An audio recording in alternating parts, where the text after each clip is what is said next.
கேள்வி ஒன்றாக இருந்தாலும் பதில் எப்படியா இருக்கான், ஆளுக்கு ஏற்ற மாதிரி மாறுபடும். நேரில் வந்துட்டால் என்ன பண்ணிடலாம், எல்லா கேள்வியும் கேட்டு தெளிவாக. அதுக்கு தான் சத் சங்கம். என்னுடைய நோக்கம் எல்லாம் மனிதர்கள் எல்லாம் மகிழ்ச்சியாக இருக்கணும், அவ்வளோதான். நீங்கள் சந்தோஷமாக வச்சுக்கிட்டுனா துக்கமாக இருக்குது, தூய்மை இல்லாமல் ஆயிடுதுன்னு வச்சுக்கிறீங்களா? அது எப்படி இருக்க முடியும்னு கேட்குறேன் நானும். ஒன்று, ஒரு தண்ணி தூய்மையாக இருந்தால் எப்படி இருக்கும், தெளிவாக இருக்கும். அது உள்ள கல் இருந்தால் தெரியும், மீன் ஒன்றா தெரியும், தூசு இருந்தால் தெரியும், அப்படி தானே? தெளிவாக இருக்கும், அப்படி தானே? மனம் தெளிவாக இருந்தால் எப்படி தான் இருக்கான்? மனம் தெளிவாயிடுச்சு. பிறந்ததே சந்தோஷமாக இருக்கிறதுக்கு தான் தெளிவாயிடுச்சு. அது பேர் தான் தெளிவு. எதுக்கு பிறந்த? உடனே சொல்லக்கூடாது எங்கள் அப்பா பிறப்புறுப்புக்கு, எங்கள் அம்மா பிறப்புறுப்பு பிறந்தேன், வாடா என் பிறப்புறுப்புன்னெலாம் சொல்லக்கூடாது. எதுக்கு பிறந்தேன்னு கேட்டால் என்ன சொல்லக்கூடாது, பிறப்புறுப்பு பிறந்ததுன்னு சொல்லக்கூடாது. அது உடம்பு, அதுக்கு தான் பிறந்தது. அதில் எந்த சந்தேகமும் இல்லை. எனக்கு தெளிவாயிடுச்சு. இப்போது நான் அப்படி ஒரு உடம்பாகி வெளியே வந்துக்கிறேன், மனசாக நான் இருக்கிறேன், கடவுள் இப்படி இருக்குது, நான் ஆனந்தவெல்லாம் சொல்லி வச்சுக்கிறேன். அப்போ எனக்கு புரிஞ்சிச்சு வாழ்க்கை கொண்டாடுறதுக்கு நான் எங்கே நோக்கி நகர்றேன், வெற்றிடத்தை நோக்கி நகர்றேன். அப்போ வேறு என்ன இருக்குதுங்க, சந்தோஷத்தை தவிர வேறு என்ன இருக்குதுங்க? துக்கப்படலாமா? துக்கம் பட்டாலும் சந்தோஷப்படணும் ஒருத்தன் ஏன் சொன்னான்னா அவனுக்கு புரிஞ்சிச்சு. இடுக்கன் வருங்கால் நகுகன்னு எப்படி சொன்னான் இருந்தாலே? ஒருத்தர் கத்தியில் எடுத்து குத்தினாலும் சந்தோஷப்பட முடியும்னு எப்படி ஆச்சு? அவனுக்கு வலிக்குது, அது வேறு. மனசை நான் எப்படி வச்சுன்னுக்கலாம்? என்ன இந்த பைத்தியம் குத்தி பார்க்குது, என்ன பண்ணுறதுன்னு சொல்லலாம் தானே? தெளிவாகிட்டவங்க எப்பவுமே எப்படி தான் இருப்பாங்க. அடையாளம் எது அவனுக்கு அடையாளம் எது? தெளிவாயிட்டான்றதுக்கு அடையாளம் எது? ஏன் தெளிவாயிடுச்சு? நான் என்ன கையில் என்ன கொண்டு வந்தோம் கொண்டு செல்ல.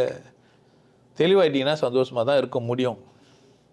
புரியுதா? யாரும் உங்களை குழப்ப முடியாது. யாருன்னா ஒருத்தர் அறிவாளின்னு சொன்னாதான் இருந்துட்டு போனுவீங்க. புரியுதா? ஏன்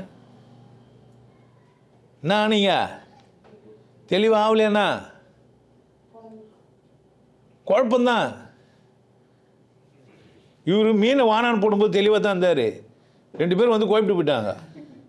இந்த சனி திரும்ப வரும், மாட்டிக்கும், நம்ம வெறுப்பு ஏற்றோம், வானான்ட்டு வெளியே போட்டான் ஆள். குழந்தைங்க வந்து சொன்ன என்ன ஆகிட்டான்? இப்போ தெளிவாக அந்த செயலை சொந்தம் மாற்றிப்பானே. டிஷ்யூ பேப்பரில் துவச்சிட்டு சுத்தமாகிடுச்சின்னு நினச்சிட்டான்னா சுத்தமாக தானே ஆயிடுச்சு. தண்ணி ஊற்று கழுவில் சுத்தமாகல நினச்சிருந்தா என்ன ஆகும்? கழுவியே பழகிட்டோம். ஒருத்தன் 50 நாள் அமெரிக்காவுக்கு போனான். அங்கே எல்லாம் பேப்பராக வச்சுங்கிறாங்க. துவச்சிட்டு கழுவிலேன்னு துக்கத்தோடு உட்காந்துருந்தா யார் கஷ்டம்? அம்மா உட்காருது பயப்படுறான், நிற்கிறது பயப்படுறான்னா யார் பிரச்சனை? உங்களுக்கு சிரிப்பாக இருக்கலாம், பிரச்சனை எங்கே? மனசில் தான். தொட்டுட்டு சுத்தமாகறேன்னு சொல்கிறேன், கழுவிட்ட மட்டும் சுத்தமாகிடுச்சா என்ன?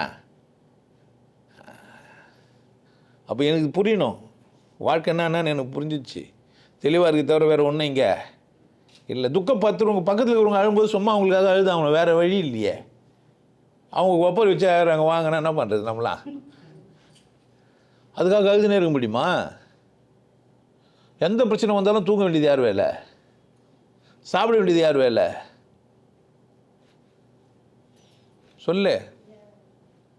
ஏன் சாப்பிட மாட்டேன்றேன்? செத்துட்டு வருவாங்கன்ட்டா? செத்துட்டு அங்கே துக்கமாகிடுச்சு, பசி எடுக்கல, சாப்பிடல, அது வேறு விஷயம். செத்துட்டு அங்கே துக்கமாகிடுச்சு, செத்துட்டா எடுத்து போனோன்னு எனக்கு புரிஞ்சிச்சு, பசி எடுக்குது, இப்போ சாப்பிட்றேன். தப்பா ரைட்டா? வீட்டில் பொண்ணை வச்சுன்னு சாப்பிட்றான்னு எவனா சொன்னால் யார் பிரச்சனை? பொண்ணை வச்சுன்னு சாப்பிட்றியா, பசி எடுக்குதுன்னு சாப்பிட்றியா? அவனா நினச்சிங்கிறான். ஏன் பசி யாருக்கு தெரியும்?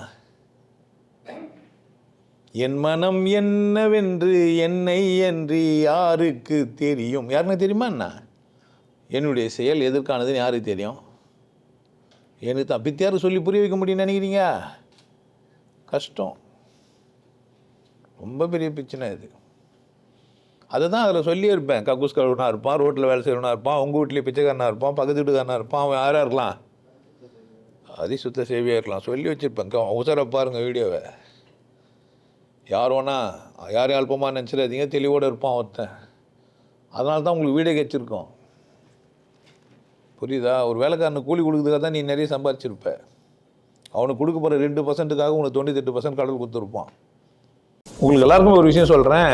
ஆனந்த வாழ்வு அப்படின்ற ஒரு கோர்ஸ் யூடியூப்பில் போட்டு வச்சுக்கோங்க. Happy life course. நீங்கள் மெம்பர் ஆனீங்கன்னா ஆனந்த வாழ்வு கோர்ஸை நேரடியாக நீங்கள் யூடியூப்பில் பார்க்கலாம். ஃபேமிலியாக டிவியில் போட்டு என்ன பண்ணலாம், எல்லாரும் ஃபேமிலியாக போட்டு பார்க்கலாம். ஒருத்தர் தான் சப்ஸ்கிரைப் பண்ணீங்க, 5 பேர் 6 பேர் என்ன பண்ணலாம்? நீங்கள் அதை பார்க்கலாம். வாய்ப்பு பயன்படுத்திக்கப்பா. இறைவை உணர்வோம், இன்பத்தில் திளைப்போம். குருசில யோகிய நாடு, உன்னை நீ கொண்டாடு. கொண்டாட்டம் உனது பிறப்புரிமை. மதம் மறப்போம், மனிதம் வளர்ப்போம். நல்லா இருங்க, சிறப்பாக இருங்க, கொண்டாட்டமாக இருங்க. உங்களை நீங்கள் மதிப்பு மிகுந்தவராக மாற்றுறது உங்கள் கையில் தான் இருக்குது.